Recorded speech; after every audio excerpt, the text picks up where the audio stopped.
Sorry.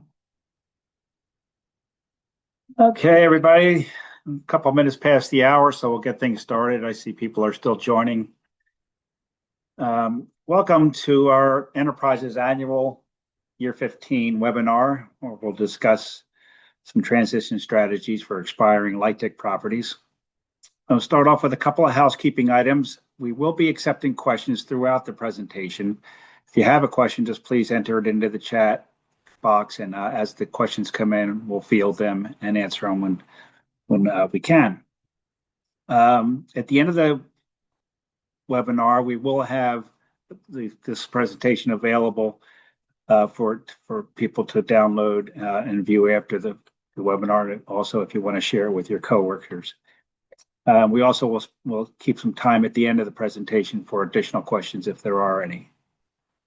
So with that, I'm going to get things started. Hopefully I'm going to get things started.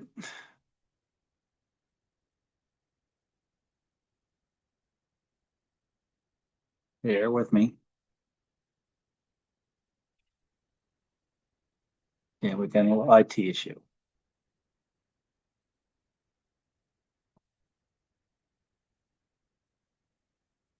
Implementations.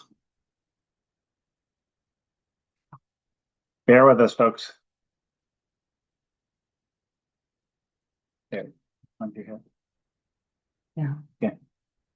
Okay, so this slide here is displaying the presenters for today. My name is Sean Barnes. I'm a director with the Dispositions Group of Year 15.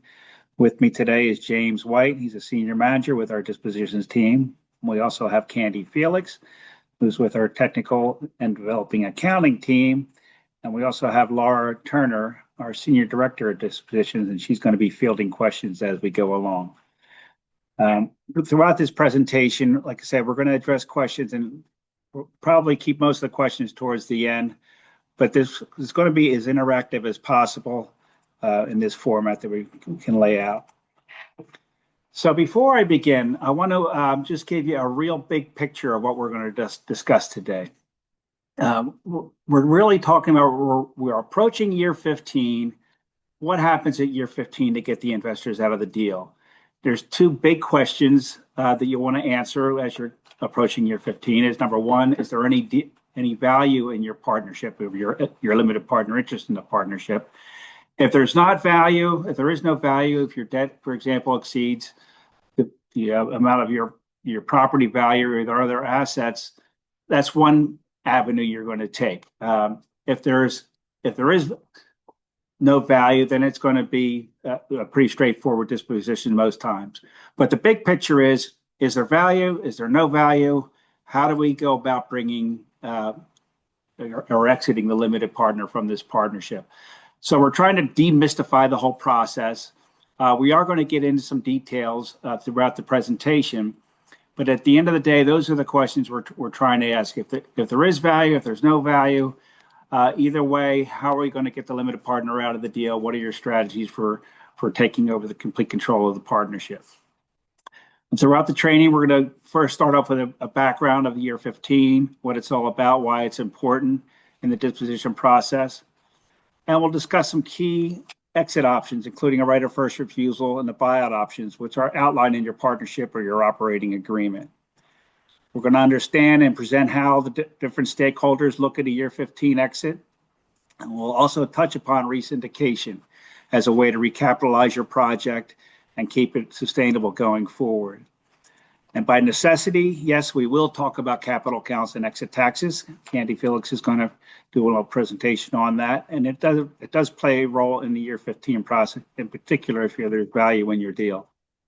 We'll also go through how to develop an action plan that's really going to start in year 10 of your disposition and take you right through year 15 and beyond. And then finally, we're going to review some case studies. James is going to go through some case studies that'll help us to see how everything that we've learned over the past hour and a half comes into play in your year 15 disposition. A few years ago, HUD put out a survey and they looked at affordable projects across the country. At that time, they estimated there was over 3 million units that were in the LIHTC program. And these covered markets from urban, suburban, rural markets all throughout the country. And these provided affordable housing for families, seniors, and people with special needs.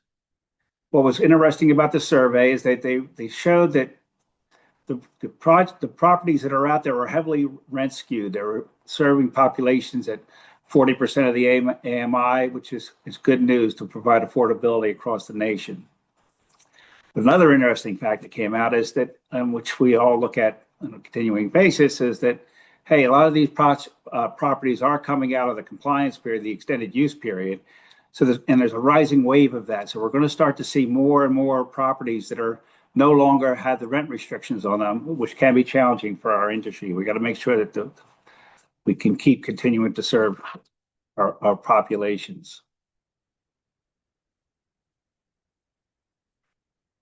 We're still having technical issues. I apologize.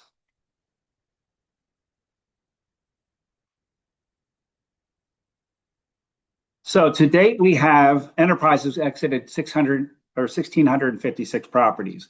It's a pretty robust portfolio. And over the next 5 years, we're looking at exiting 70 or more projects a year. Matter of fact, over the next couple of years, we have a heavier load. It's looking at about, I think, 95 units and then 100 units or 100 projects over the next couple of years. So we have good job security within my team.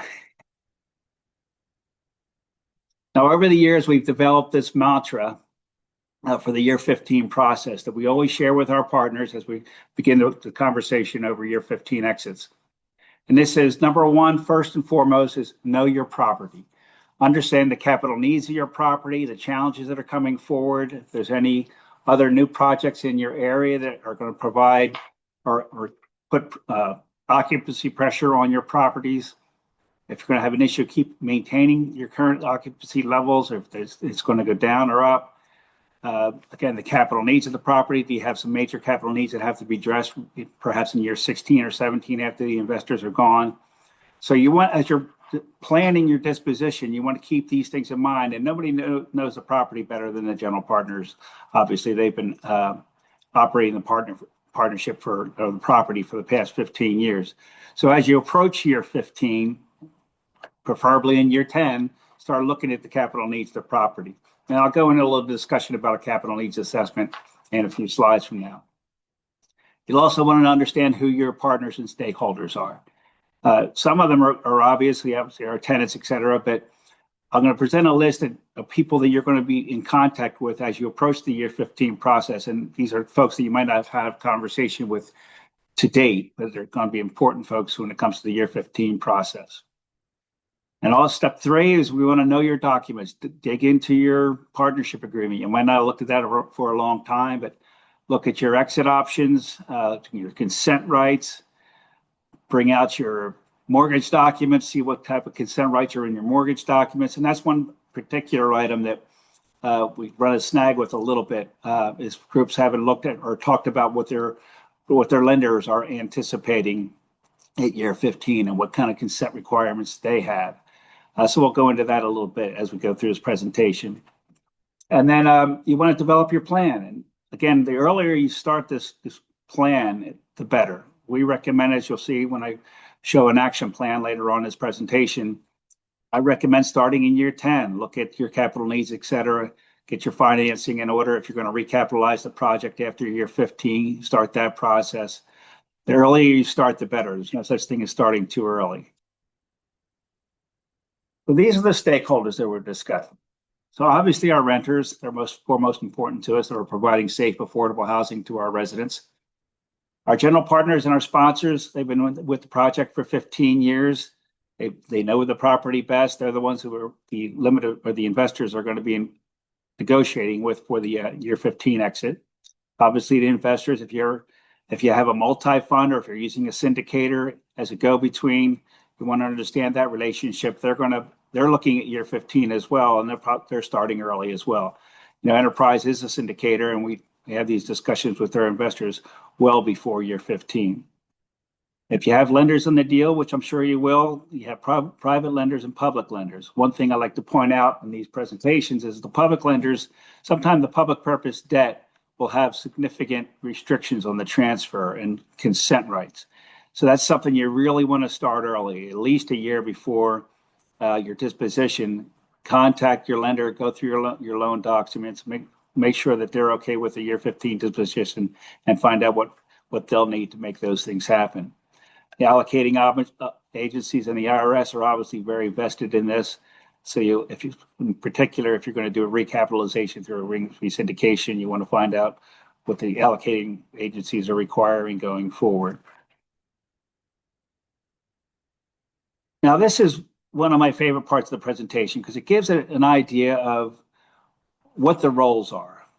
We break it out into two major parts here, the upper tier and the lower tier. The upper tier represents the investors. The investors provide equity or capital to a fund, and the fund provides that resources to at the project level for developers to develop these properties. Enterprise, our role kind of switches in any syndicator. Our role switches from the equity fund level, the upper tier, down to the lower tier. In the upper tier, the general partner, enterprise, for example, is managing the day-to-day business of the property or the fund. At the lower tier, now enterprise is a part of the limited partner, and the general partner is managing the day-to-day operations. The reason that's important, when you're talking with your syndicator about the year 15 exit, keep in mind that we have to typically answer to the investors because we'll have consent rights spelled out with them in our partnership agreements for the fund level agreements. The structure of these LIHTC investments is not really critical at year 15, but typically they're sold either through a limited partnership or a limited liability company. From my perspective, at year 15, really the only thing that changes for me is the documents that are used. For an LLC, it's going to be an operating agreement, and for a partnership, it's going to be a limited partnership agreement. But both of those types of agreements will cover significant items that are relevant in the year 15 process, including transfer restrictions and the price, consent requirements, distribution of proceeds, and liquidation and dissolution. Now, those last two bullets, distribution of proceeds and liquidation and dissolution, you may be thinking, hey, we're not going to liquidate this partnership. We just want to get the investor out. Well, the math or the waterfall that is outlined in your documents when it gets to the year 15 disposition process, whether it's a buyout option or right of first refusal, there's certain waterfalls that are spelled out in your partnership agreement. And that's going to ultimately determine, even though we're not talking about distribution of proceeds or liquidation of a partnership per se, the math is still relevant when it comes to determining the exit price or the price you need to get the limited partner out of the partnership if there is value in the partnership. The types of investors that we have, typically we'll have direct investors, or you may have a syndicator, which is enterprises. Syndicators can put investors together and create a fund. Sometimes they're proprietary funds, sometimes they're multi-investor funds. The type of fund is important as far as the ease of the disposition. So when you're having your conversation with your syndicator, whether it be enterprise or another syndicator, you can ask that question. Is it a multi-investor fund? Is it a single investor fund? If there's a multi-investor fund and their consent's required, it's probably going to take a little bit longer to get their consent. There's more folks that you have to reach out, or that we have to reach out to, and make sure we can get their consent. And these types of syndicators across the country vary from for-profit to nonprofit. And regionally, most of them are nonprofit type of syndicators. Now, our goals at year 15, Enterprise's goal at year 15 are several fold. First and foremost, we want to make sure that the property or the investors have been received the benefits that they were promised. And those benefits, I'll use benefits a lot throughout this presentation, benefits refer to the losses and the credits that were received. Losses over the 15-year period and the credits that were received typically over 10 years. Sometimes it was a little bit longer, but typically it's a 10-year credit period. We try to exit the limited partner early in year 16, or first quarter anyway of year 16. We like to transfer to our sponsors when possible, primarily because the sponsors are familiar with the property. They're in the business. We're not looking to sell to third parties. hopefully they're mission minded and they want to stay with the property at least through the extended use period. We work with our sponsors like we're doing today with a year 15 transition plan. My team reaches out roughly year 13 or so to the general partners to discuss, hey, have you folks looked at the year 15 process yet? Are you guys ready, coming up with the plan? Is there anything that we can do to help you, just to plant the seed to get the ball rolling? Obviously, we want to really focus on preserving affordability and viability, and that's important when it comes into, again, if your deal has value, we want to make sure that we can leave the resources in the partnership as appropriate to make sure the property stays affordable, safe, and viable throughout the remainder of the extended use period. We don't want to displace any low-income residents. And we do have programs available and products available at Enterprise to re-syndicate a property with the new tax credits. We can also provide some debt products for the partnership so they can recapitalize it necessary at year 15 or really shortly thereafter. So we want to put you in the best possible position to maintain affordability and keep the project viable going forward.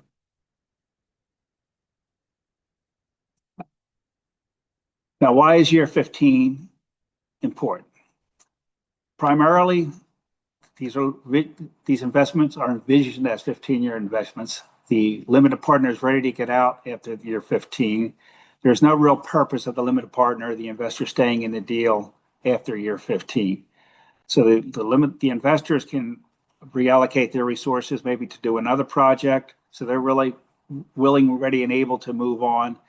And the general partners typically, if they can get the limited partner out, they have some more flexibility in what their future plans are, whether they're going to reposition the asset, refinance, recapitalize. Once the investor's out, that they have some more flexibility to maintain those goals. Now, to determine year 15, it's important to realize when your last building was placed in service. So we want to take the last day of the 15th year since the credits were first taken in that building.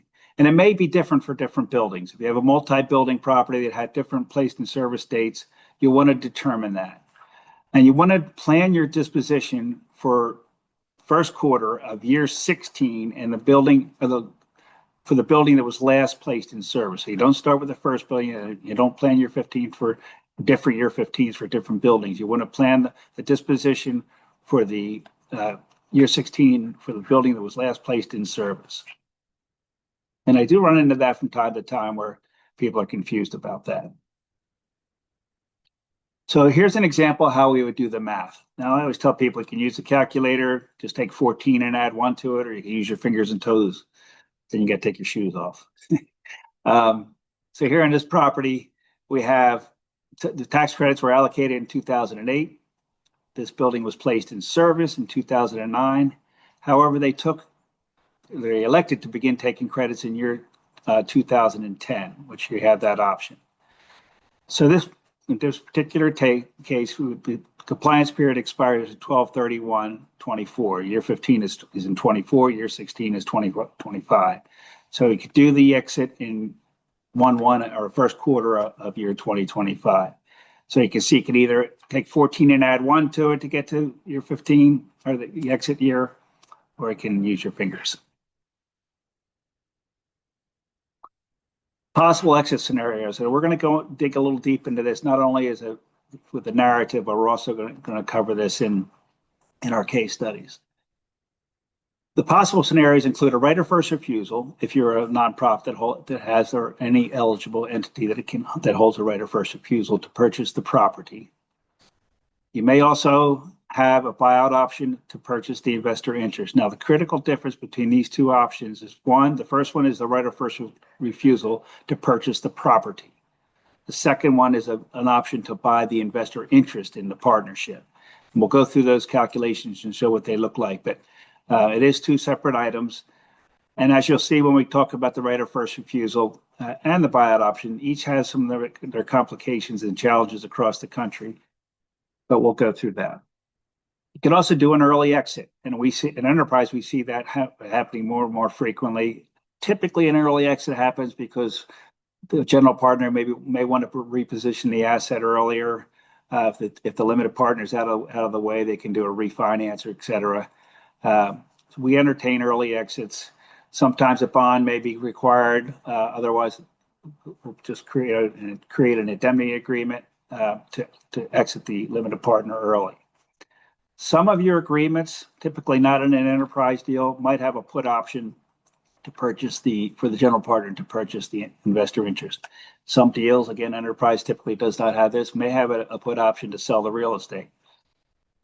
Now, recently and increasingly, we do look at investor unilateral right to withdraw. And essentially what this is if state law allows it and if our documents address it, we will go to the general partner for the ease of the transaction and just say, hey, the limited partner is going to exit such and such a date.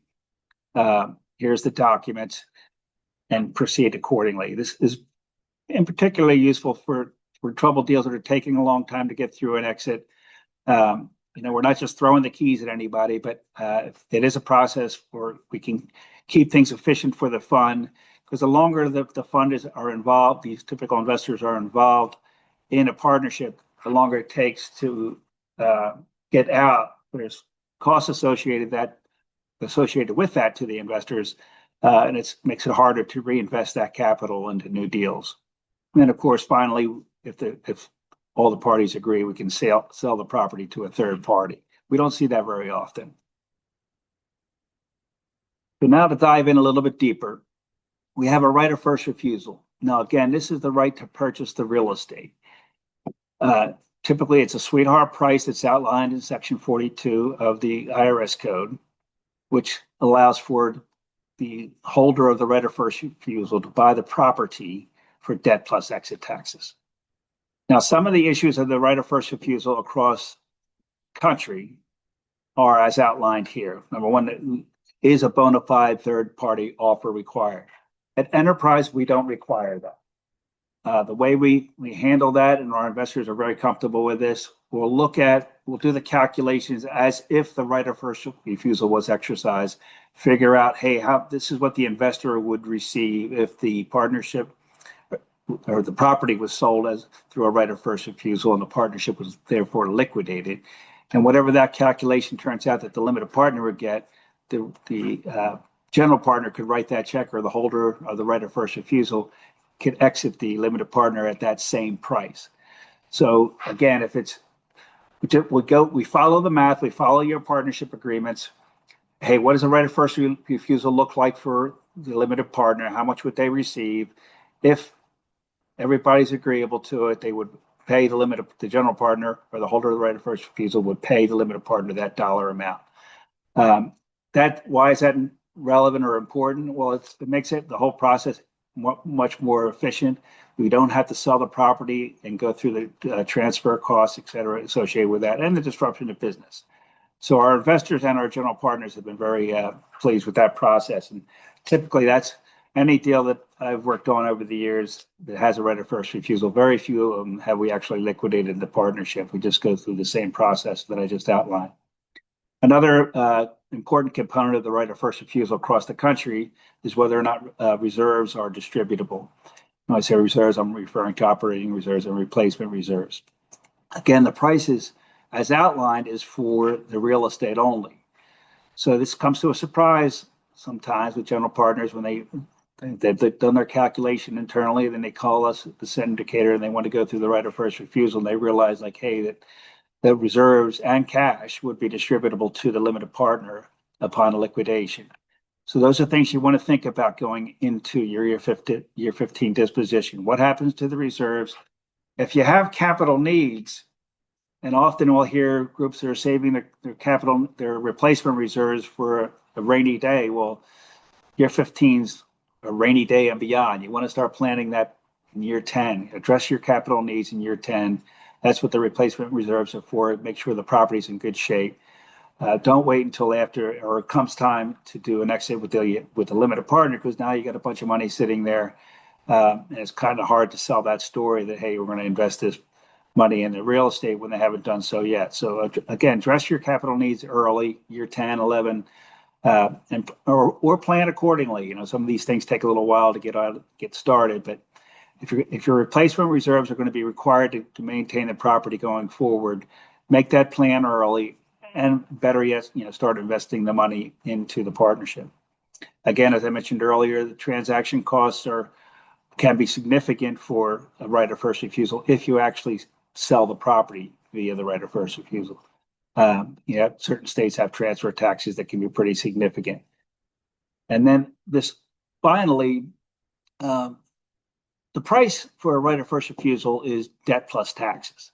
So if you look at your debt and the fair market value of your property, which we'll go through in the case studies, if you know what that number is and it exceeds the debt, it makes sense to buy the property for debt. But if your debt exceeds the value of the real estate, then it may not be pertinent or prudent to exercise the right of first refusal.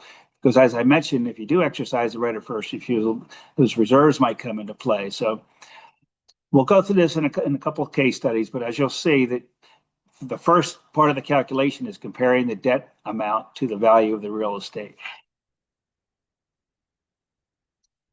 That brings us to the buyout option. Now, our buyout option at Enterprise has evolved, and I think with other syndicators across the country. The present language is we allow for the appraisal of an LP interest, not just the appraisal of the real estate, but we hire a third-party independent appraiser to value the interest in the partnership. So what's nice about that is while it looks at exit taxes and capital accounts as a part of the calculations, what's more important by following this process of getting an appraisal of the LP interest is that it actually points to the true market value of that interest. Like what your exit taxes are and what your debt amount is may or may not equal the market value of the partnership. So the value of one thing I'm particularly proud of is that the fact that Enterprise has evolved and starts pointing to a third-party opinion of value, because it lets both sides of the discussions understand, hey, this is what this interest is worth out in the open market, and that can begin our calculations. Or the buyout option might look attractive to the general partner to exercise that is calculated and proceed accordingly. And of course, the other way is the $10 plus all federal, state, and local taxes attributable to the sale. And that's the same as it was before. That hasn't really changed.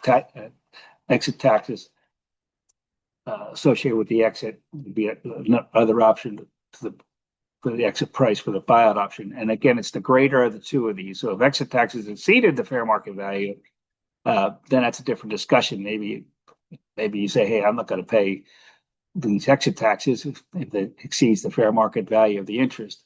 So all these calculations, or these two calculations that I've discussed so far, the buyout option and the right of first refusal, these are formula prices that are outlined in your partnership agreement.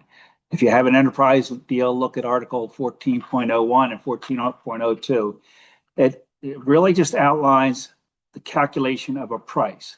That price may or may not equal market value. And that's something that's really critical when you get to year 15. And it looks like for ease of discussion, if your property value exceeds your debt and your property value plus your assets exceeds your debt and liabilities, then you have positive value of the partnership. And all these things really come into play. So you want to make a determination of, hey, what am I willing to pay for this? If it's worth a negative number or zero, well, then the buyout option, and as long as you don't have a put option in your agreement, the buyout option and the right of first refusal might not make economic sense to you to exercise them. So it's important and critical to go through the math. As we go through the case studies here, you'll see that it's really not that complicated, but it's critical to making sure you get a fair and equitable exit price to get the limited partner out of the deal. And an early exit, as I mentioned earlier, is something that Enterprise does entertain, and we have done so for several years. And as long as the low-income housing tax credit compliance is maintained and is projected to be maintained going forward, we'll entertain it. It may not be feasible for an early exit, may not be feasible for multi-investor funds, primarily because you need to get, if it's a multi-investor fund, you need to get a majority of them comfortable with an early exit. If it's a smaller investor or investor that doesn't deal with a lot of LIHTC deals, they might not be comfortable with the tax implications of an early exit. So if you are planning on doing an early exit, it's really important that you start early. Contact your syndicator early on in the process because it will take time. If all the ducks are lined up, we tell our partners that, hey, it could be 60 to 90 days before we can complete an early exit. And that's if everything's lined up. So you want to go through your documents, look at your property, and make sure that an early exit makes sense to you. The reasoning for an early exit is really important part of the story. You might be trying to recapitalize or reposition the asset, or you might just simply be wanting to avoid or mitigate exit taxes down the road. Whatever your reasoning is, it's an important part of your story. So when you reach out to the syndicator, present that to them, and then we actually include it in our approval packages to the investors, like, hey, this is why we want to exit this. The general partner wants to exit the limited partner now. It used to be all required across the industry that a bond was required to do an early exit. At Enterprise, we do not require a bond as long as we can come up with an indemnity agreement that would protect the investors going forward throughout the remainder of the first 15-year compliance period. And the way we provide that coverage to the investor is we look at the assets of the indemnitor. We share the indemnity agreement with the indemnitor, get everybody comfortable with it. It's a document we've used over and over again, so that we can show the investor like, hey, you're pretty safe with this early exit. Because once the early exit happens, the asset management group is not there on a daily, maybe not daily, but weekly basis checking on things. But if a bond is required, there are companies out there that will do a bond, and sometimes it looks more attractive to do a bond. Sometimes it looks more attractive to the general partner to do a bond. But we do have options here at Enterprise, either for just a straight indemnity agreement or a bond if required. Don, we have some good questions on the exit scenarios presented thus far. Okay. Now a good time? Sure. Yeah, could you clarify again, what is the difference between the limited partners put option and the general partners buyout option? So a put option, there may be two of them. There's basically two different type of put options out there. One may be in your document, it might just say that the limited partner has the right to put their option, which means give their option to the general partner or affiliate for let's say for a certain exit price or $1,000, something like that. We don't do this with Enterprise, but there might be a put option out there that says the limited partner can compel the general partner to sell the real estate at such and such a date. With a buyout option, it's an option that the general partner holds or some named entity in the partnership agreement or operating agreement, whichever one you have, LLC or partner, a limited partnership. That that entity holds the buyout. Whoever holds the buyout option has the option to buy the investor's interest at that calculated price that's outlined in your partnership agreement.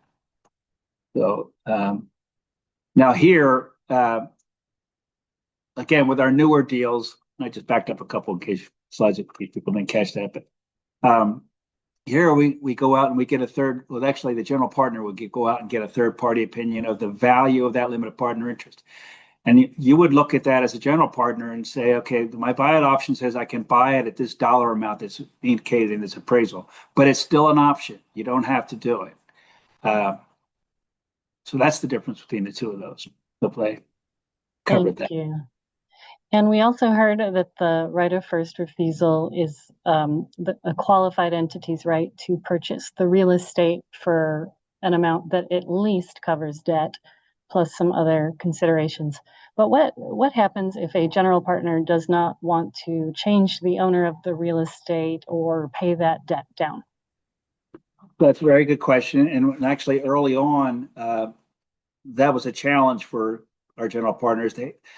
If you exercise the right of first refusal, even though it's for debt plus taxes, a sweetheart price, it still equates to a sale of the property.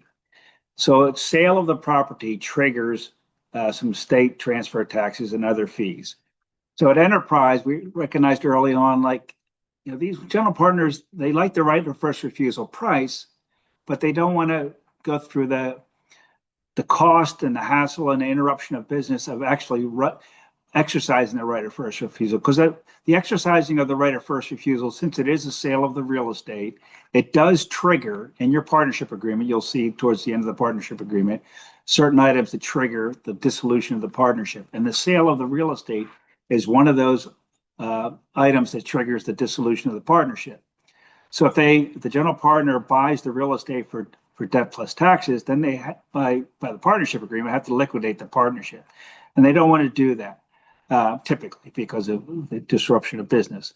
So at Enterprise, we've offered up, and it's been very well accepted by the investors, to actually sell our limited partner interest to the general partner for a price that equates to what the investors would receive if the right of first refusal was exercised. So in essence, it's still just the transfer of an LP interest.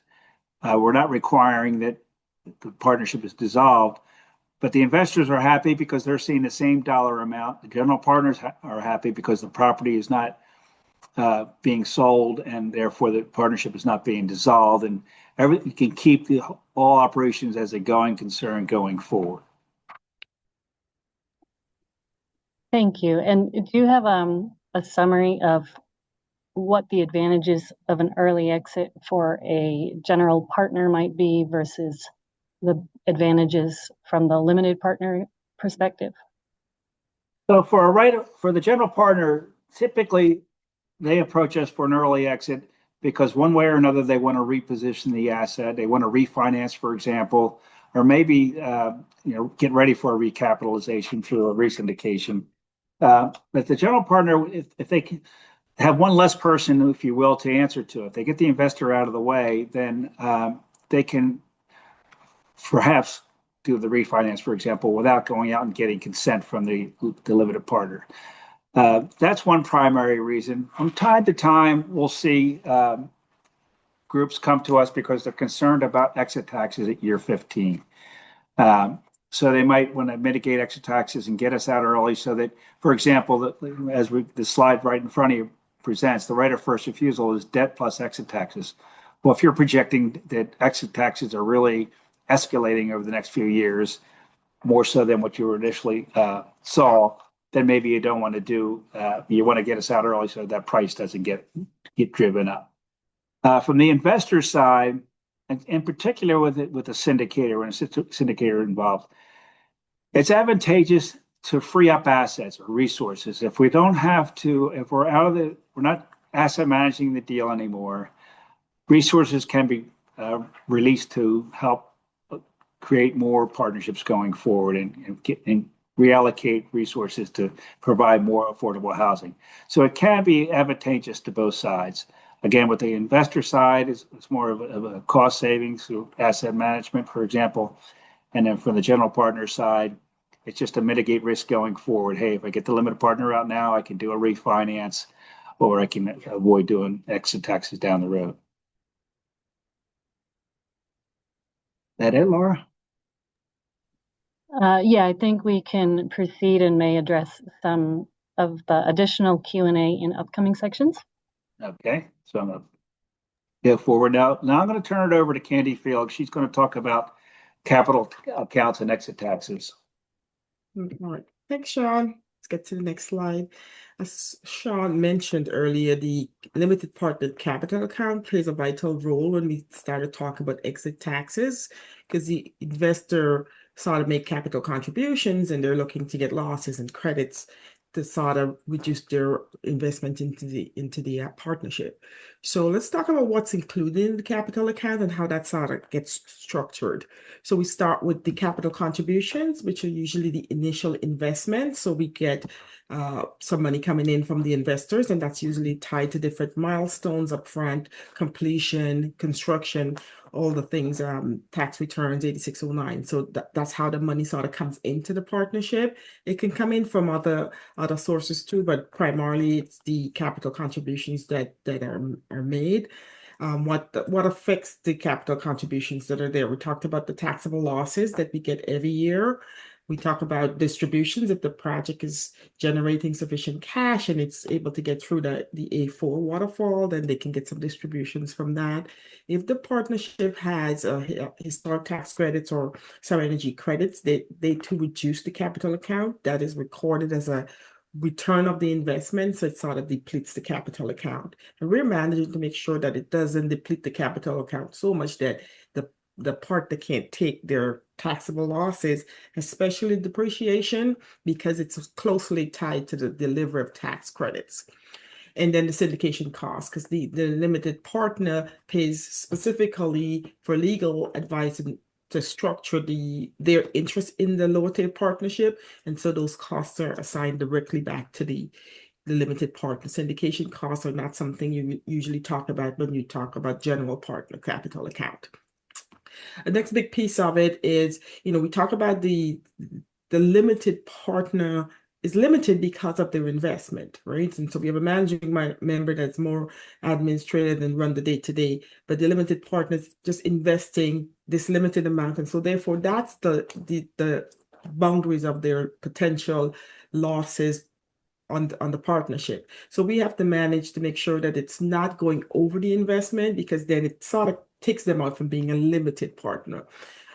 So if we were to deposit 100,000 and taxable losses total 100,000, then the limited partner capital account is zero. But what happens if we deposited 100,000 and the losses end up being 120,000? And we'll talk about it a little bit more as I go through the slides, what that sort of looks like. They can go sort of negative, is what we would do, but to the extent that there's minimum gain. And minimum gain is a whole tax section that deserves its own working session. And that's not what we're doing today, but we can talk about it high level so you can sort of understand where this is coming from.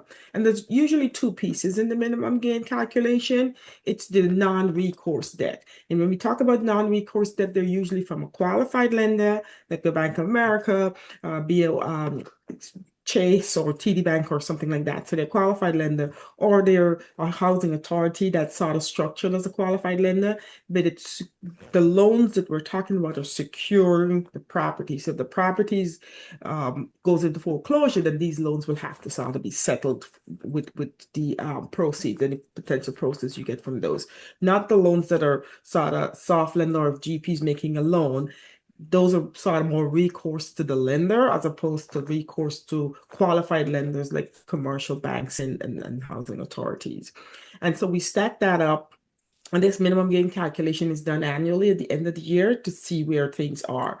So we stack that up against the net book value, this is all tax concepts that we're talking about. It's separate from GAAP, which is sort of the audit part of it, because the audit capital accounts don't take into account reductions for historic tax credits.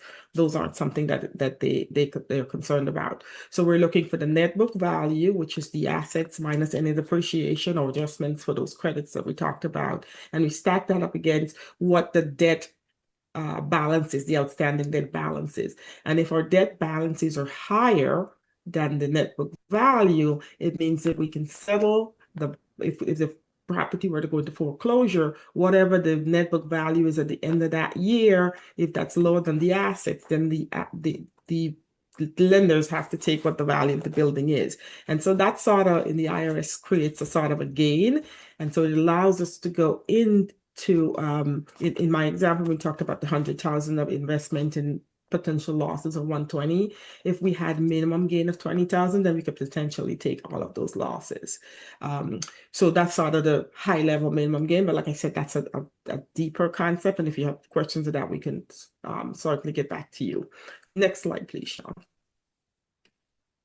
Also, I think we're running into an issue where since Sean is sharing the slides, those slides get rather small when Candy is speaking, and we're looking into that. Okay. But All right, this will be, the slides and the recording will be available after the presentation. All right. Thanks, Laura. And so just to continue the capital accounts, the investor account, the limited partners capital account must be zero in order for us to exit. So if we've got a positive capital account there, which means that we have invested, but we haven't gotten all of the benefits to exhaust or deplete 100% of the capital account. And sometimes that's how the deal is structured. We see that mostly in a sort of our 9% deals because they generate more equity than our 4%, which is sort of a much smaller pool. But if we had a positive capital account at the end of the 15-year period, when we're talking about exiting, then we have to write that off as a loss to the limited partner because we sort of invested more than we can have benefits to offset. On the flip side of that, if the capital account is negative, and we can only go negative if we had minimum gain, and we sort of drawing on this concept of minimum gain that sort of gives us more basis, more capital account basis. If that's negative, then the investor potentially has got more benefits, and therefore there's a gain that needs to be recognized there.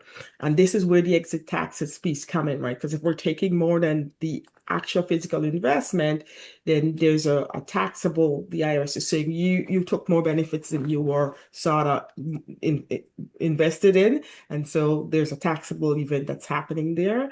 And so then you have to pay taxes on that. And it depends, if we're taking losses year 1 all the way through year 15, there's a time value of money there that is being gained by the investor. And so we talk about how do we settle the exit taxes. Next slide, please. And so these are some examples that we'll go through on what that sort of looks like. Example 1, where the arrow is, it's on year 15, right? So that's the end of the compliance period. And the capital account, we started with a $1.4 million investment, and we're reducing every year. And that capital account sort of remains positive throughout the end. So by the time we get to year 16, we're just about where we want to be, down to net zero. So there's no sort of exit taxes, no gain, no losses. We're right on the button here. So this is a good example. We don't see a lot of these. These are nice and easy, but why would everything be nice and easy? This is hard work that we're doing. Let's get the second example. Next slide, please. So in this example, we're just outside of what we call the credit period, as Sean mentioned, which is the IRS allows us to take a 15-year credit a little faster over a 10-year period. So we're sitting about year 12, just after year 12. So we're getting into year 13, where we're right on the button, which means the total investments and all the adjustments to the capital account is right at zero when we get to this point. And so we have two options here. We can stop taking losses and just have them all allocated to the general partner because we're out of positive capital for the limited partner. So we can stop taking the losses here. And there's no issue with that because we've already gotten our losses to equal our investment. It's past the credit period, unless there's some 15-year credit units that might cause a problem here, because if our capital account is zero, there's no minimum gain, we might have an issue if we can't take those credits because we're assuming that we've paid for those credits by the time we get here. But everything looks good here. We see a lot more of these in our deals where we're right outside of the credit period and we're starting to run out of sort of positive capital account, but that's okay. We just transfer that to either the for-profit or non-profit GP at this point. The third example is something that we're seeing a lot more and more, and so it gets us a little uncomfortable. And we'll talk about how some remedies to help with the exit taxes or offset exit taxes. But in this instance, in year 8, we're right on the button. So by the time we get to year 9, we can't take losses because our capital account is negative, and this is barring any available minimum gain. If we didn't have any minimum gain to be generated because of how the deal was structured, then we wouldn't be able to take that last bit of credits, because credits are 10-year, right? So we're in year 9, so we still have 2 more years, 9 and 10, to sort of claim those credits, but we don't have positive capital accounts to take this. So this would be sort of the investor has made the contributions, but they have not gotten their benefits, although they've paid for it. So then we'd have to look into see how we can sort of mitigate this. And we've got some strategies to help mitigate this. We don't wait until year 8. We kind of see, because we track them. the capital accounts, and we saw that we were able to see what's happening and try to engage some strategies to mitigate this. But we cannot take our credits and not take depreciation. So usually depreciation is a big chunk of the expenses. So depreciation follows the credits follow the depreciation. So if we're specially allocating this to general partner, then we'll have to specially allocate the credits to the general partner. But the limited part is already paid for it. So we want to make sure that this is not a good place to be, and we try to make sure that we're not sitting here early on in the deal. Next slide, please. So what happens when we have a negative capital account that we'd relied on minimum gain to get to continue to take losses? And like I said, most of the time we'll take the losses to get us through the credit period. After that, we can specially allocate it to the general partner, and then the concept of exit taxes might be a moot point. But if we're sitting at the end of the period when we're trying to exit and the capital account is negative because we've got positive minimum gain, like I said, every year we do that analysis to determine what the number is. And so we take the losses, but we're sitting in the year of exit and we've got a negative LP capital account of 500,000. We have to calculate the effect, the taxable effect, which the corporate rate is 21%. So that would be 105,000 of funds that we owe the IRS because we've got a benefit of 500,000, and so that's 105,000. So we look to the GP based on the documents to pay that 100,000. Now, when the GP pays us that 100,000, there is a taxable event that's happening again. So then, we've got to do a one-time gross up, and most of the time it's just a one-time gross up factor that we use, which is 121% of the negative ending capital balance. That's sort of, in a nutshell, how that gets calculated. And I think I have one more slide before I turn you over back. And so how do we manage this to sort of get away from, having the exit taxes? And there's some instances where we just can't do that, right? The quick thing from year 11 to 15, we sort of forgive debt. If there's debt on the books that we can forgiving debt sort of creates a cancellation of debt, and that's income. And so we could record that cancellation of debt. And I'm talking about just regular debt, not necessarily the qualified lender's debt, because that's a different issue. We've got to prove that we can pay the debt back. So that's a little bit more challenging.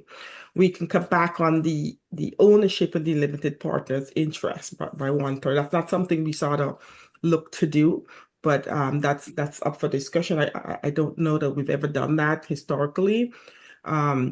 We could look to put some of the qualified non-recourse debt that we had and make them related, so we can sort of make them more security to be tied to the buildings. If you make them securitized debt, then it means that debt to the end of the year sort of increases, and if your building is lower, then you start creating more minimum gain in essence. This one is always a tough one because we can improve in operations. Hopefully that's what we're doing every year when we were operating. We're trying to manage the operations, keep the expenses lower. But in this economy where things are rising, that's sort of hard to do.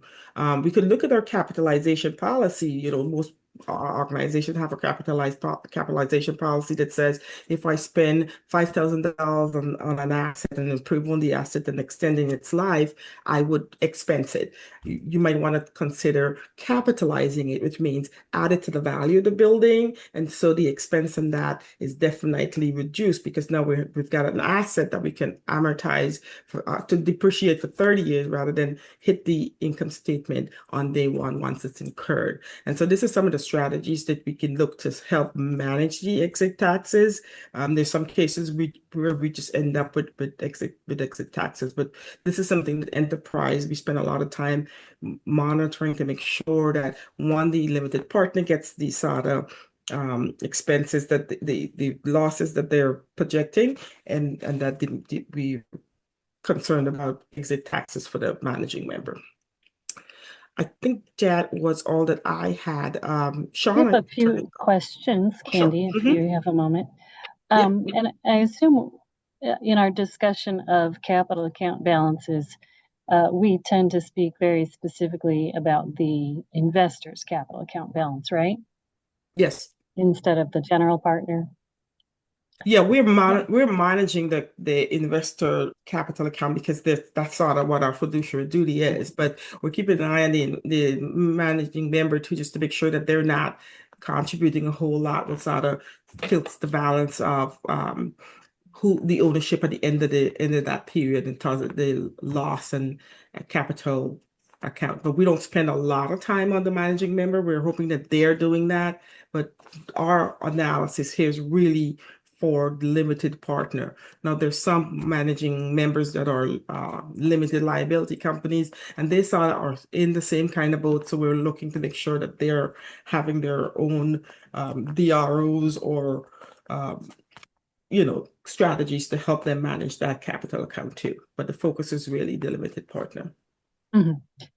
And at a high level, what factors cause the capital account to possibly go negative before year 15? So a good example is we just got out of COVID, right? And the expenses were just high. We had a lot of security expenses that wasn't necessarily something that we had originally projected for. Another thing is the utilities went up because people were home all day instead of being, turning off their gizmos and going to work. At the office, they're in the house, and so that's running a higher cost. And things in general were just expensive. Electricity went up, BG&E went, everybody's BG&E bill went up, so that sort of went up too. And our partnerships are not necessarily designed to throw off a lot of money, so we're right on the margins, sometimes breaking even. So if we got a little fluctuation in any of those variables, we could see additional higher losses. And so that's some of the things that we sort of manage. And also, the big piece was during people aren't paying their rents. And if we're not getting the revenue, we still have bills that are coming in. And so we're picking up a lot more expenses that should have been covered by, to some extent, operations. Yeah, thank you. And I think there are some questions on what kind of debts can be forgivable. A little bit more requested information on minimum gain, but I think some of that gets very deal specific and very complex and is probably outside the scope of today's discussion. Yep, you could reach out separately and we can see what we can do. And your CPA is always a good source to help with some of this. So if you have questions for me, I think my information will be at the end, but your CPA is another good sort of resource that you could use to get the information too. Mm-hmm. And we do have, I believe our emails will be on the last slide of this presentation. A question, additional kind of capital account balance question came in on, do we have time to explain how reducing the limited partner interest by 1/3 manages exit taxes? So we don't do that much, but what it does essentially is reduce the amount of activity that comes, right? So we're usually sitting at 99.9 or 99.98, and if we bring that down a little less, then it means that we get less of the losses that are coming to our account. Because all we're trying to do is manage the negative balance, which in turn reduces the negative capital account. So if the limited partners percentage of allocation is 1/3 less, then the expectation is that they'll get less losses. Thank you. And for Sean, a question. We talked about how the exit taxes are probably going to be a component of either right of first refusal calculations or buyout option calculations for the general partner or the partnership to cover those taxes that the investor may incur.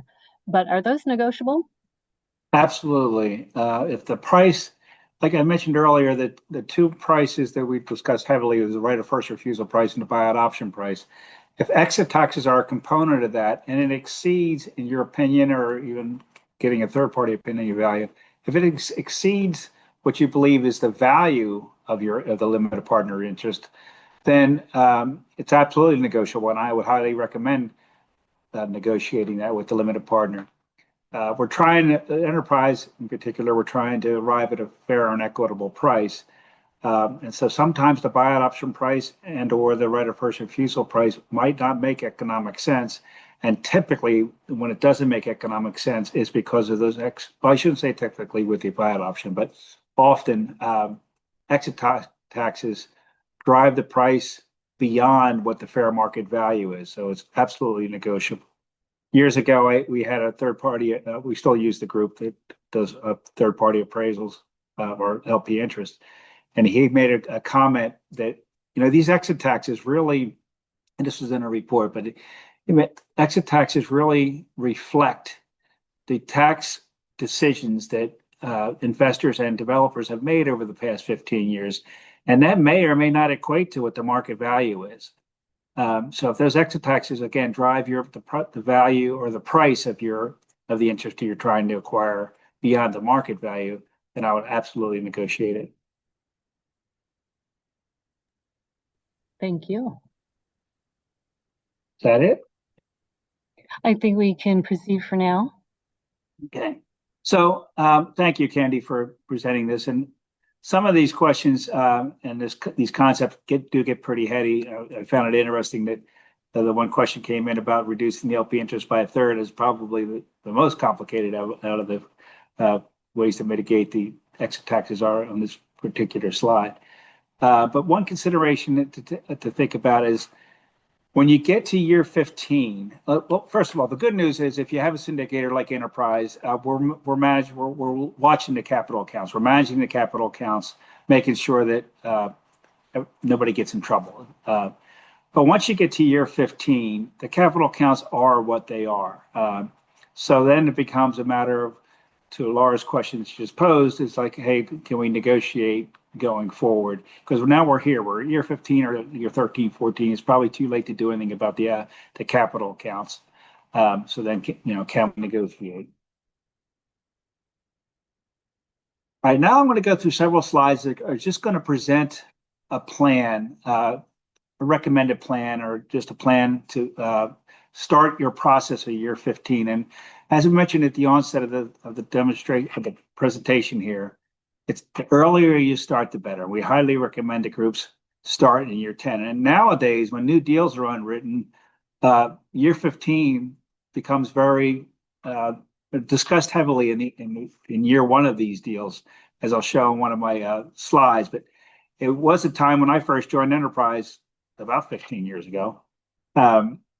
People were shocked to hear that, oh, wait a minute, year 15's here and there's value. Nowadays, year 15 is discussed a lot. Matter of fact, Laura has to field a lot of questions from underwriters and originators about the year 15 exit, because to a large extent, it's actually negotiated at year one of the partnership. But we recommend starting your plan, your exit strategy at year 10. The plan not only should take you through year 15, but also beyond. If you have an extended use period, there might be an additional 15 or 45 or some places 100 years. You want a plan that can take you through the extended use period, because during that period, your options are limited as far as raising rents, et cetera. So if you need to keep resources in a partnership, you want to start that planning earlier. Obviously, it begins with figure out when year 15 begins or when year 15 is. I do get quite a few groups that'll reach out and they'll be, for example, in July and say, hey, we're at year 15. Well, the reality of it is year 15 is the end of the year of year 15. It's not halfway through it. So the exit date, without using an early exit, the exit date will be the first quarter, or really 1/1 of the year 16. You want to look at the different perspectives of the stakeholders, the general partner's perspective and the investor's perspective. From the GP perspective, do you have the capacity and the interest to stay in the deal, especially in smaller deals across the country? Sometimes folks got involved as a feel-good thing 15 years ago, and then they don't have a legacy plan, and maybe it's a family-owned operation and they don't want to continue going forward. So you want to make sure that general partner has the desire and the capacity to go forward and keep the project as a going concern. Is the investor flexible? Like we mentioned before about the right of first refusal, we may structure that as a transfer of an LP interest just to make it easier for all sides. One of the things that we look at early in our year 15 discussions is, have the benefits been delivered? You know, the tax credits and or the losses, to make sure that the investors receive what they were promised. Now, this next point is something I think is really important, as to look at, do a cash flow analysis, break out your spreadsheets, and look at your projected performance going forward.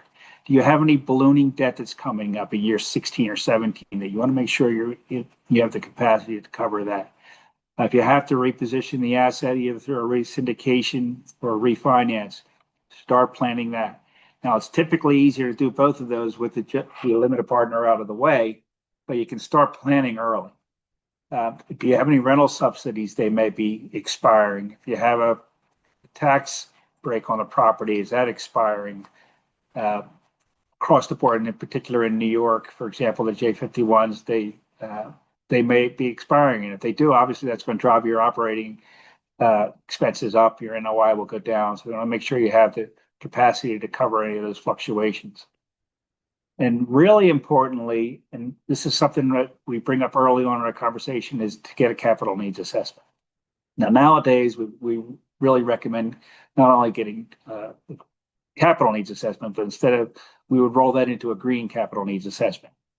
The green components of a property make it more affordable, make it cleaner, healthier, and more efficient. Now, if you have efficient appliances, et cetera, your expenses are going to go down. So pay for the capital needs that can typically come out of partnership resources. So we do recommend getting the green CNA. They're a little bit more expensive to acquire, but it's going to help you maintain the property as a safe, affordable, and viable project going forward. And when you're having your conversations about the right of first refusal or the buyout option, you would present that as a part of your offer. For example, if you're going to negotiate, like, hey, we got these capital needs here. They're from a third party independent entity that's providing these needs. That's preferable. And we can show the investors, hey, we need to leave these, for example, the replacement reserves in the partnership because they do have these capital needs going forward.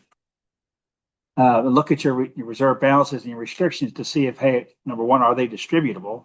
Some places the replacement reserves and or operating reserves might not be distributable to the investor. So you want to look at those documents, your lender documents, your partnership agreement, to make sure that, or to determine, I should say, whether or not those resources should and ought to stay in the partnership. Then, as Andy discussed, you're going to review your capital account and your exit taxes. The capital accounts play a role not only with the exit taxes having a component of the exit price, but they do capital account balances ultimately determine what gets distributed to a general partner and the limited partner. For example, if there's a liquidation event or calculation like the right of first refusal and the buyout option too. So you want to review those capital accounts and be prepared to have those conversations with your syndicator or your investor, and reach out and have those conversations with them.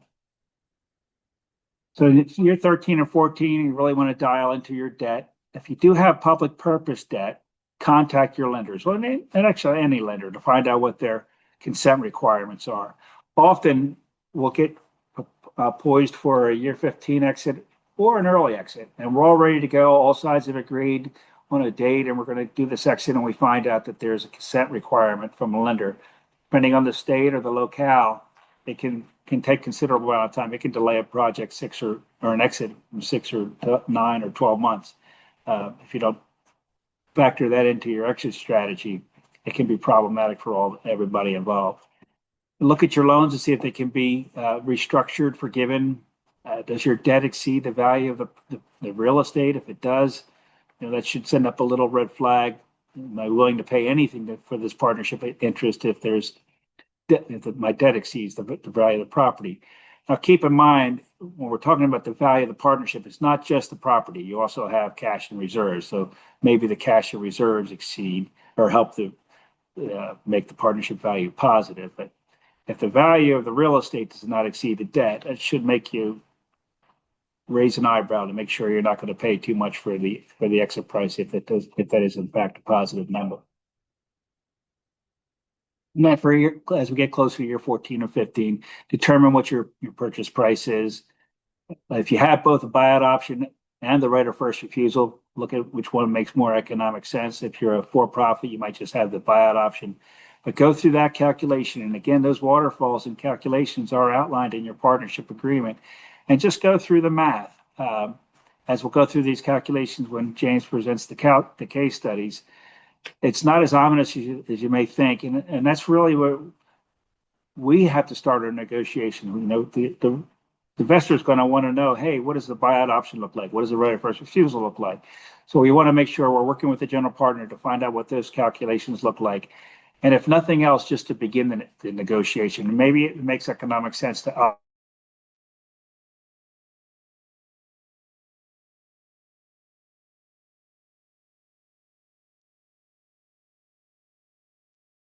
the calculations or the negotiations. And then as we get closer to year 15, looks like my internet connection is a little bit unstable. I'm going to turn off my video.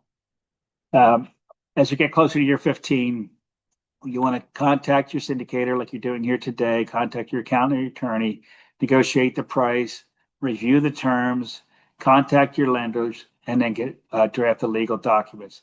Now at Enterprise, our documents have been used over and over again. We have essentially two documents that are involved in the transfer of an LP interest.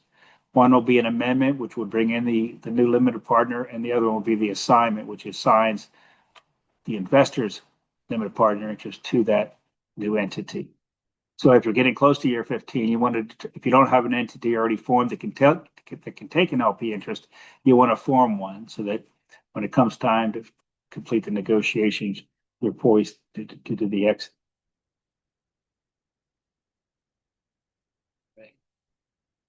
And then finally, we do try to exit first quarter of year 16. If appropriate, we file a certificate of limited partnership. We file the final K1s and tax returns. We execute the documents. And it really is a straightforward and a pretty simple exit at that time, once all the terms have been hashed out. We have essentially boilerplate documents that are fill in the blanks and can consummate the exit. Now, this slide here is one of my favorite slides because, as I mentioned early on, the conversations that we're having now at year 15 are essentially the same as what happened in year 1. You want to make sure your financing is in place to keep the project going forward. If you have any rent subsidies, do they expire? How long will they last? If you have any ballooning debt, all these are considerations that you really did have in year 1. And as I mentioned earlier as well, nowadays, conversations on year 1 really do take a sharp look at what happens in year 15 as well. But even if it's not discussed that early on, everything that we're looking at here are considerations you had at the onset, including the exit tax provisions. You know, if you have to slow depreciation or some other accounting exercise to make sure that you're poised to do an exit at year 15. Now I'm going to turn it over to James. He's going to go through 3 case studies that are hopefully going to outline and cover everything we discussed so far so you can see it in action. As Kenny mentioned, I will provide our email addresses at the end. So if anybody does have any questions that aren't answered throughout this presentation, you can reach out. But again, these next few slides, James is going to take us through and so you can see everything we've learned in action. Well, thank you, Sean. I appreciate everything. And you and Candy do a wonderful job as always. Before I get started, I was just going to check in with Laura and see if there's any specific questions that we might need to address prior to me having conversations about the case studies. I think this is a good time to proceed. I think we're good. Okay, great. Well, the first case study we're going to go through is an example of a nonprofit that has a ROFR and there's no equity or no excessive value in real estate. So this is an example of a project that has 76 units. There's actually 33 of them that are non-LIHTC. So it's a little bit of a mixed income, mixed use property. It was in Nebraska. It serves families. Had 60% AM at the 60% AMI level. Placed in service in 2008. As Sean mentioned in the beginning, you place in service in one point and add basically 15 years. So the LIHTC period actually expires as of 12/31 of 2023 in this example. It also had an extended use period for an additional 15 years that expires at the end of 2038. Next slide. So as we talk about who are the stakeholders, what are the things that you need to look at? So in this particular case, the stakeholders were the general partner that was a municipality affiliated nonprofit. There was a limited partner that was in a multi-investor fund. Enterprise was the syndicator. The lender was both conventional and public purpose, or what we call soft debt.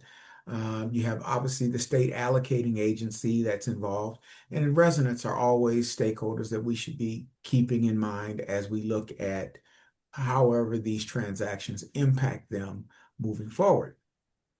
So some of the key negotiating points in this was the GP held the right of first refusal to purchase the property for the debt plus taxes, as Sean has spoken about before. In this particular case, they had a positive capital account, so there were no exit tax issues. When the transaction closes, it actually becomes a positive for the limited partner because there are no exit taxes. So the general partner also had a buyout option to purchase the LP interest. So they were kind of weighing which was the appropriate way to go. Whether do you exercise the ROFR or do you just simply exercise your buyout option for the LP interest? And that gets back to what Sean is talking about earlier when we was talking about running the different calculations to determine what is most feasible and what works for both the limited partner and the general partner in those scenarios.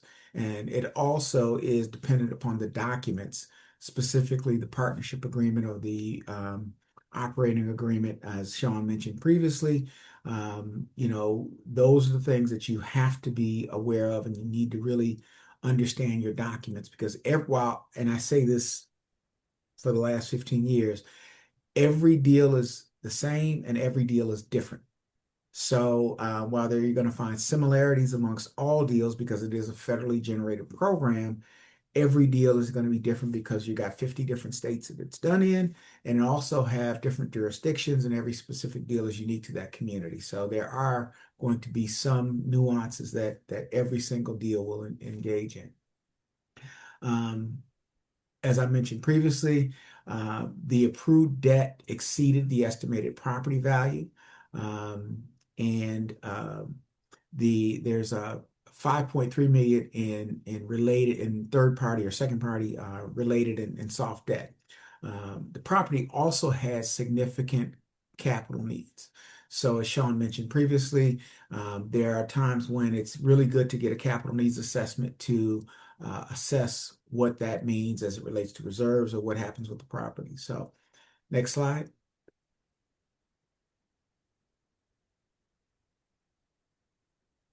Thank you.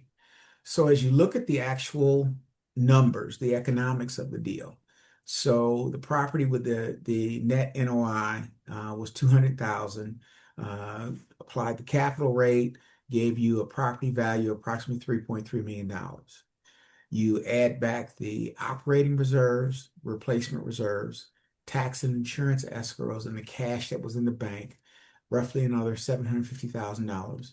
And then you take out any accounts payables, accruals, and the debt.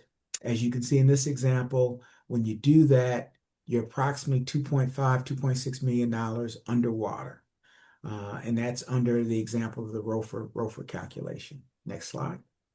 And before we go on, I just want to make sure that everybody understands that the part up top there where we're taking the net operating income. If you want to determine what the value of your real estate is, this is what they call direct capitalization of values. It's a way to almost a back of the envelope calculation of what the value of your real estate is. So you take your net operating income, divide it by that cap rate, which is market derived. You reach out to your appraisers or your brokers in an area of your property and come up with a cap rate, divide that in there, and that should give you the market value of the real estate.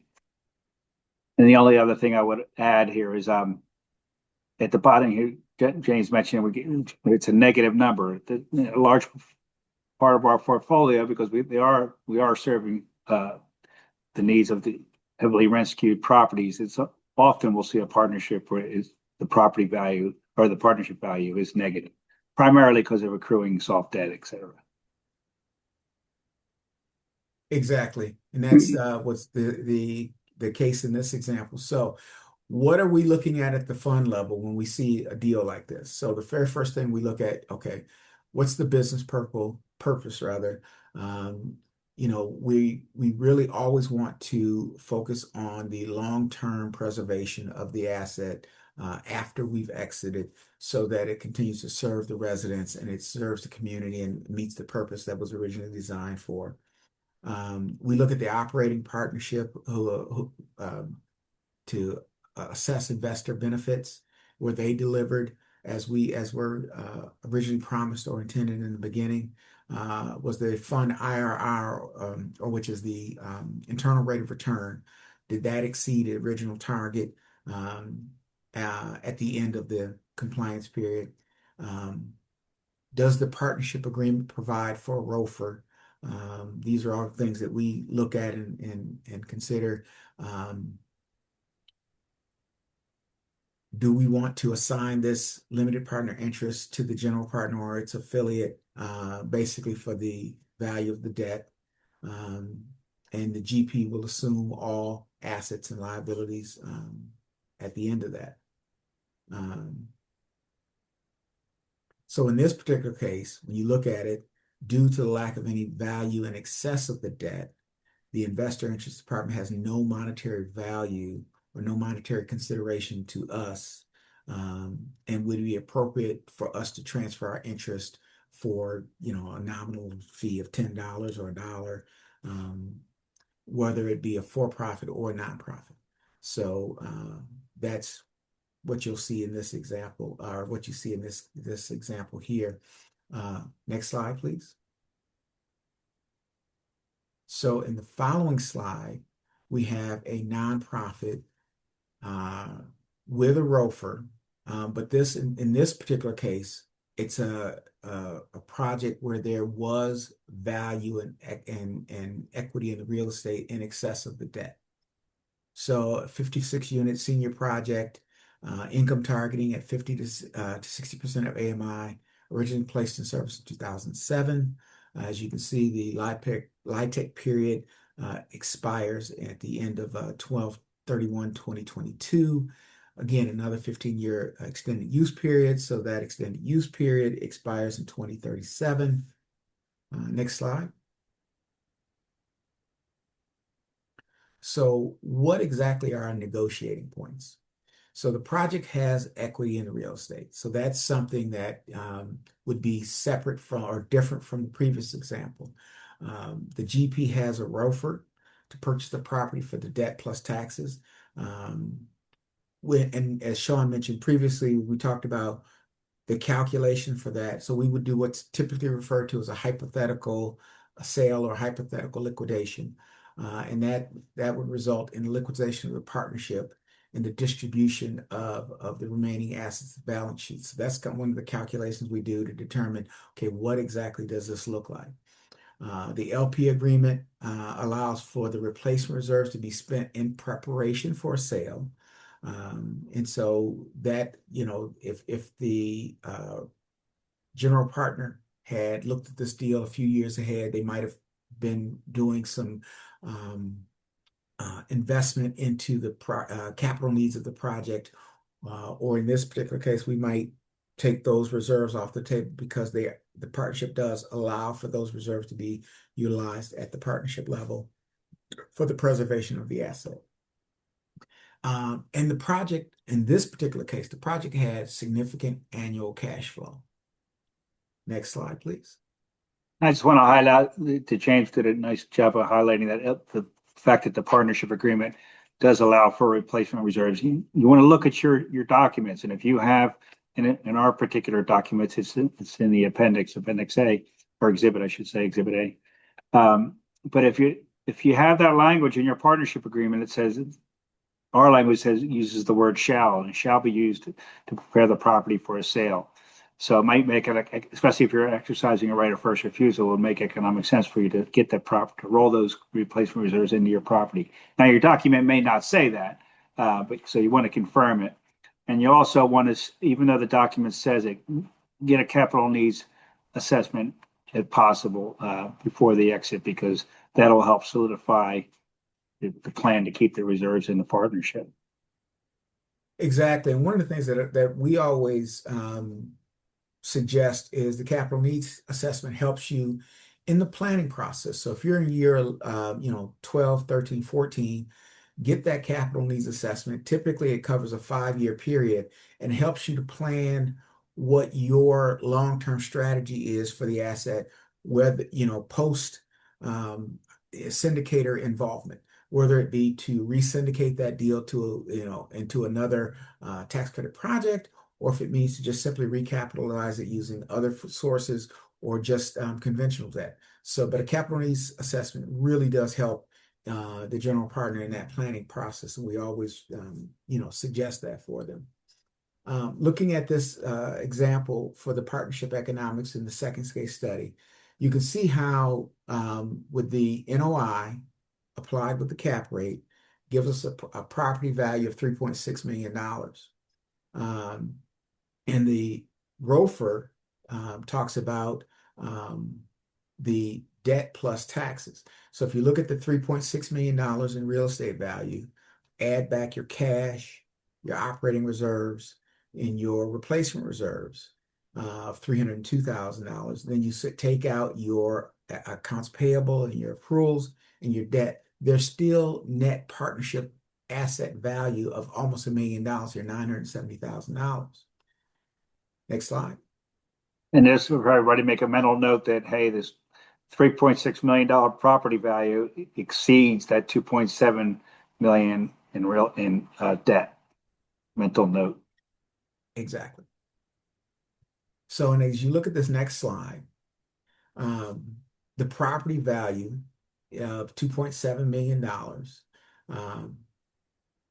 you're looking at, if you're exercising your ROFR, you're not doing a buyout, you're just exercising your ROFR. Your ROFR calculation is the debt plus the cash, less the accruals and estimate for wind-up cost. And that gave you net distributable assets of approximately $23,000. And the real estate value of approximately $850,000 isn't factored in to this cost. So there's an immediate sweetheart price that Sean referred to earlier. That's what the ROFR is. It's sweetheart price. It's simply a price that is designed to be advantageous to the general partner for the purpose of continuing the affordability and for the purpose of providing safe, clean, and affordable housing for residents moving forward. So if you advance to the next slide. Some of the things we highlight in this, depending on investor expectations, the sales price would be negotiated from 0 to the full value that we showed as $23,000. Oftentimes, depending on how, what more specifics might be, or the case that's made by the general partner, a limited partner or the investor may just say, okay, there's not a ton of value in here. We'll allow you to transfer this for $1. Okay. And in this particular scenario or case where you actually have equity in the real estate, but when you get to the final number, it's somewhere between $1 and $23,000. And then again, as we mentioned previously, the ROFR allows the GP to retain all that equity in the property, again, for the purpose of continuing to provide safe, clean, and affordable housing for the residents and for the community moving forward. In this particular case, the LP agreement allowed for the replacement reserves to stay with the property. So, and if I don't know if you guys look at if you recall from the previous slide, those replacement reserves were what, $77,000. So that allowed that to stay within the property without even, having a conversation about it. We structured this, even though there's a hypothetical sales analysis, we structured this as a what we call a traditional straight transfer of LP interest for the benefit of all the parties, which is basically creating the assignment and the amendment document. Because it's not an early exit, so we don't require an indemnity or bond or anything like that. So it's just those two documents. It does have the extended use period, which is also a good case to point out when you look at what the reserves would be used for to address some of those capital needs moving forward. Next slide. James, I think there's some questions. Yes. Generally about lender restrictions and reserves, and I think you summarized nicely just now when you reiterated that what we're doing at the moment is modeling a sale of the real estate, Exactly. but do not. And so we are looking to what would happen to cash and reserves if you sold the real estate and dissolved, correct? Yes. But that we do not necessarily expect a general partner to go through that process. Correct. And even though if we come up with a calculation indicating that if the general partner if the partnership were to distribute $22,000 to a limited partner upon a right of first refusal, is that there's still some option for negotiating after that and taking lender restrictions into account? Exactly. Thank you. Yep.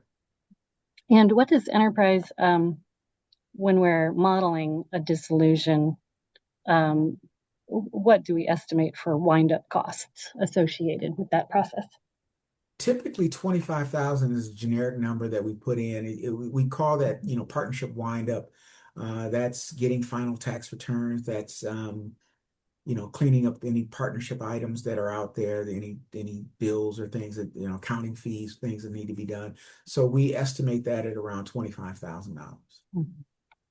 And how does enterprise, when we're doing initial evaluations, how does enterprise come up with a cap rate? Well, we're fortunate enough to have a really good, appraiser on staff named Sean Barnes. But so we actually do a lot, and Sean actually does an assessment of what cap rates are around the market. So we get a generalized cap rate, but then we actually have the ability to reach out to specific communities and get a more precise cap rate based upon that specific community. But in general, we apply kind of a general national cap rate. And if we see major fluctuations or variations within that, then we will dig down deeper to local resources to actually figure out what the cap rate should be for that market. And as James mentioned, we look at that quarterly. We look at surveys and national investor surveys across the country, and we come up with internally with what we believe a national cap rate is, and that's our jumping off point. We start with that cap rate. If it looks like there's partnership value using that cap rate, then we'll dial in closer to what the local numbers are. And we also stay in contact with brokers across the country, monitor it internally to see where cap rates are going. And we know certain parts of the country, they're going to be higher and lower. So we have a pretty good idea what a good starting point for a cap rate is once we come into the year 15 negotiations. But often I'll ask the general partner if it looks like there's value in the deal. Hey, do you guys know what the cap rates are in your market? Reach out to one of your broker buddies or anybody in the appraisal world that can give us some cap rates. And we have other internal sources to help us develop local cap rates as well. Exactly. Laura, were there other questions?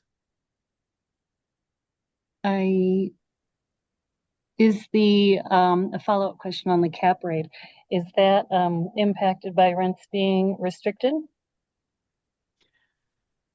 Sean, you want to take Um, this? You want me to answer it? I can take it. Okay. So, net operating income is net operating income. So the short answer is no, only because the restricted rent world, LIHTC world, has that rental income is so solid. Like what would impact a cap rate would be risk. And the rental income, rent restricted income is pretty solid. Now we still do add like the one of our sources is a PwC survey when we're developing a cap rate, and that's for investment grade real estate. So we look at a LIHTC deal, and we realize there are some differences between a LIHTC deal and some of the properties that report for these investor surveys. Primarily the fact that those properties don't have the restrictions and the property can be repositioned down the road. So there's more of an upside to a property that does not have rent restrictions. That said, that's it kind of offsets like over the years, probably 14 or 15 years ago when I first started with Enterprise, there was always a significant difference between cap rates that were used for a LIHTC deal and a cap rate that was used for investment grade real estate. That gap has diminished, because these are such solid investments. There's less risk. Your occupancy is going to be pretty good because people want to get into affordable properties.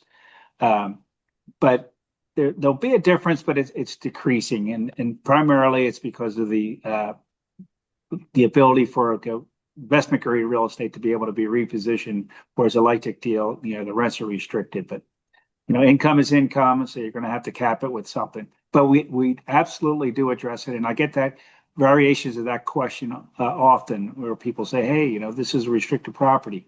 How can it have value?" Well, if it's kicking off NOI, then it's going to have some value. And that'll fluctuate per market, really. How much demand's in the market, if there's new projects coming on. And that's why, as we mentioned earlier on one of the slides, one of the things you want to look at when you're looking at your property, are there any new properties coming online that are going to impact your occupancy? As an appraiser, I would look at that and say, hey, there's more risk associated with this one property versus another because they're going to have competition and their occupancy may get down. Or if the property's in tough shape, physical shape, I might adjust the cap rate. I would also, adjust it. I would make adjustments for condition of the property, but sometimes that is best accomplished by just increasing the cap rate for the back of the envelope calculation. Because again, there's more risk associated with a property that's somewhat deteriorated. So hopefully that answered your question. Should have known better than to ask Sean a cap rate question. I think there is some interest in going back to the calculations, but I think we only have 19 minutes left. So unfortunately, staff may need to wait to see the slide that's distributed afterwards. I think we have one more case study. Is that right, James? Yes. So when you look at this slide, the question becomes, what is it that the fund looks at? So the fund goal, again, as I mentioned, is always to preserve the long-term preservation of the asset after we've exited. And in this case, we're giving the nonprofit owner approximately $1 million in excess of debt value.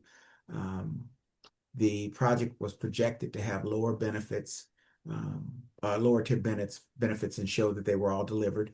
The IRR had been met or exceeded. The partnership agreement provided for the ROFR, and we could collect up to $23,000. So when we look at that, that was a pretty easy transaction to do, and we ended up moving forward and transferring our interest to that. So next slide. Okay. In this particular case, we are looking at a very similar scenario, but we are going to assume it's a for-profit buyer, and they have a buyout option. So you'll get a chance to see the difference between the application of the ROFR and the application of the buyout. With just a buyout option, that provided for the fair market value of the limited partner's interest and for the payment of that and the investor exit taxes. So fair market value is oftentimes defined a little differently in the partnership agreement. So you always want to look at that defined term and see how they are applying that. So next slide. So if you look at the variation here, on the right, you see the full value of the real estate, $3.6 million minus the debt. So that's the $845,000 or 850. I have a tendency to round numbers. When you're looking at that versus the ROFR on the left, which there's no sale proceeds from the property. Under the right, under buyout assessment, there would be sales proceeds from just the property sale. Then you add back the cash and you take out the accruals and the fees and the wind-up costs in each of those specific deals. And you get a chance to see how their funds are applied. So in this particular case, when you have a for-profit buyer, the value of the partnership assets, net value of that is $945,000. Then you go to the section of the partnership agreement that talks about what is distributable to both the general partner and the limited partner, and what we call the waterfall in that particular case. And so in this particular case, you'll see in the caption on the right, we have the partnership documents actually request that we get 10% of net partnership assets.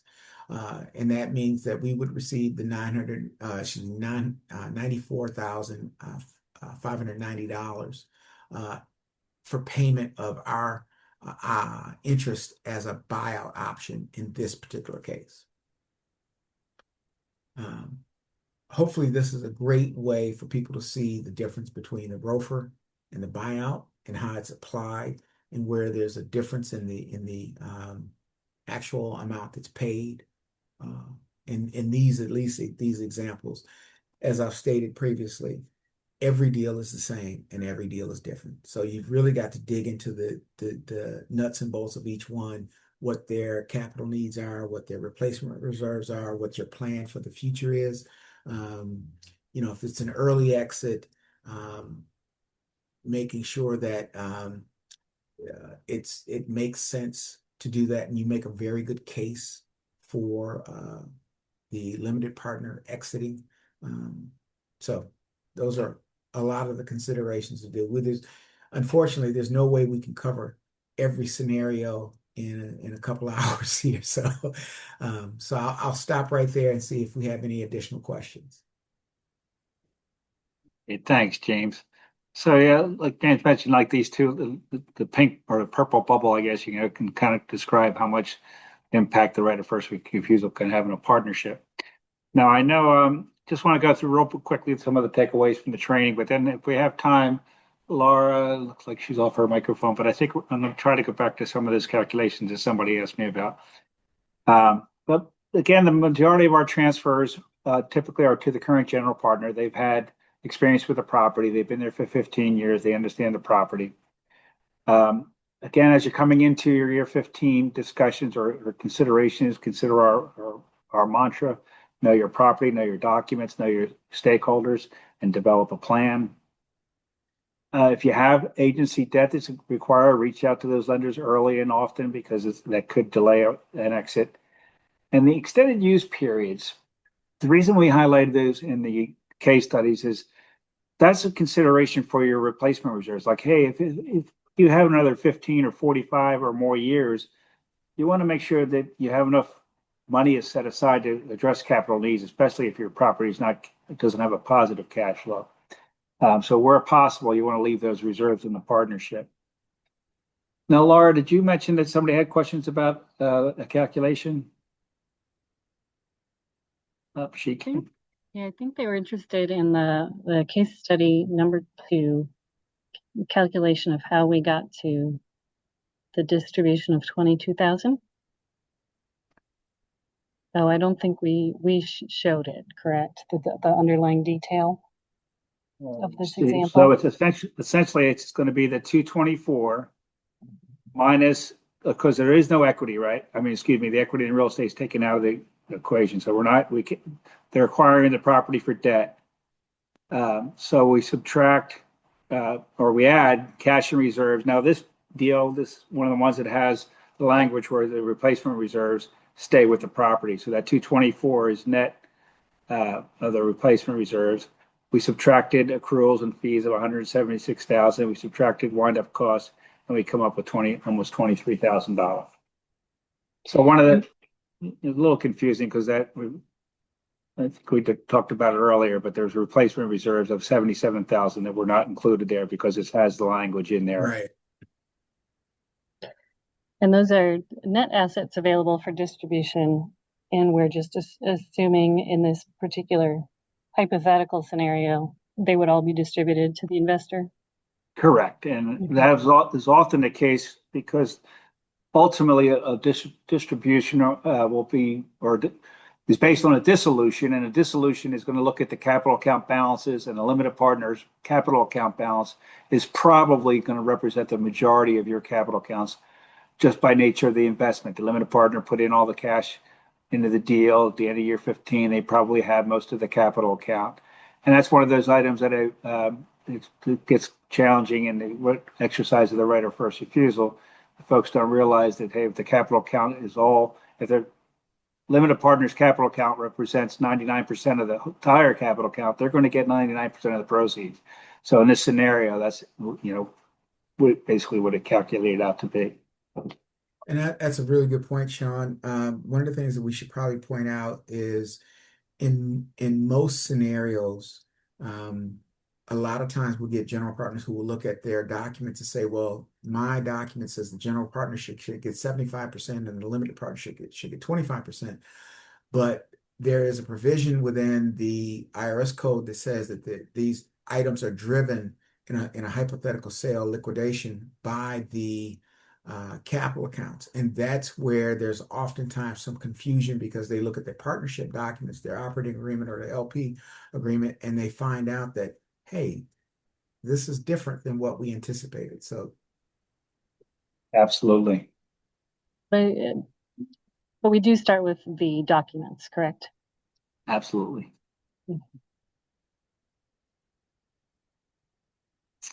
Any other questions, Laura? None that I see. I think it's the last call. Okay, so here's our contact information. If you have any questions, feel free to reach out to us. We love talking about this. Again, we are going to record this and have this available. We're also going to send out a survey to all the people that registered. If you can fill out that survey, provide your feedback. If it's negative feedback, don't bother sending it in. Just kidding. But no, we do like to get some of your feedback on this presentation. And again, feel free to reach out to us if you have any questions, and be happy to help.